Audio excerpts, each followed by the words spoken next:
The idea of economic transcendence is very appealing. A six-figure salary, fancy car, big house, freedom. Ever since we're little, we're told more is better. Earn more, buy more, be whoever you want to be free. I've always wanted to be rich. When I was in high school, I used to dream about money every single day and being powerful. I was born in a third world country, so first I had to find my way out of it. Moving to the promised land to have equality of opportunity. By the time I managed to do it, the American dream was not American anymore. Countries like Australia and Canada started to open their doors to everyone.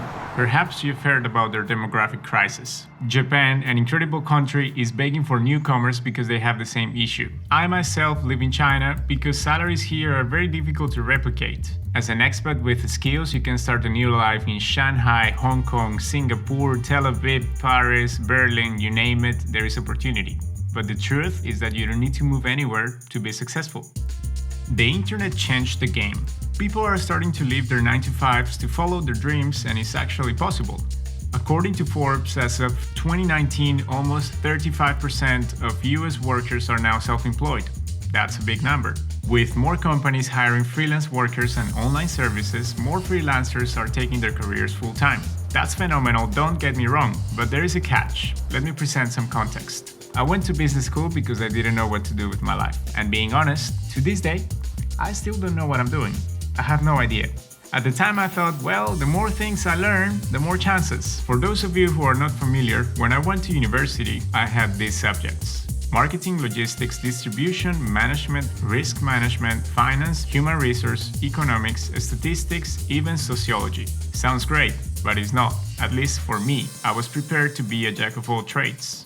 So I had to study more, and I chose marketing because it was the only thing that I saw myself doing. Especially content marketing. Picked up the camera and the rest is history. I became a freelance content creator. At the beginning I was only doing camera work, photo and video. I started getting noticed and people hired me for a few projects. Nothing big, but I was getting paid. I saw opportunity. Therefore, I had this brilliant idea of offering more services. Why not? Since I had a business background, more opportunities, more money. I remember this client asking me, "Hey Robert, can you design a website?" Me? Of course, man. Web design? That's a piece of cake. It was not. I was doing marketing consultancy, illustration, search engine optimization, photo and video, web design. I basically became a mediocre marketing agency for 4 years. It was only until I came across the book Essentialism that I changed my mindset about work and life in general. Less but better.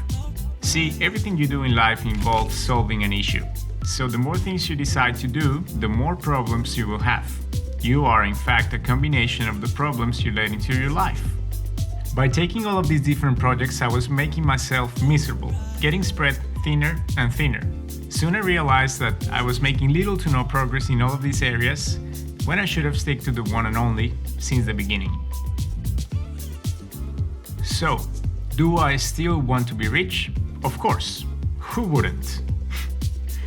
But do I care about money as I did before? No.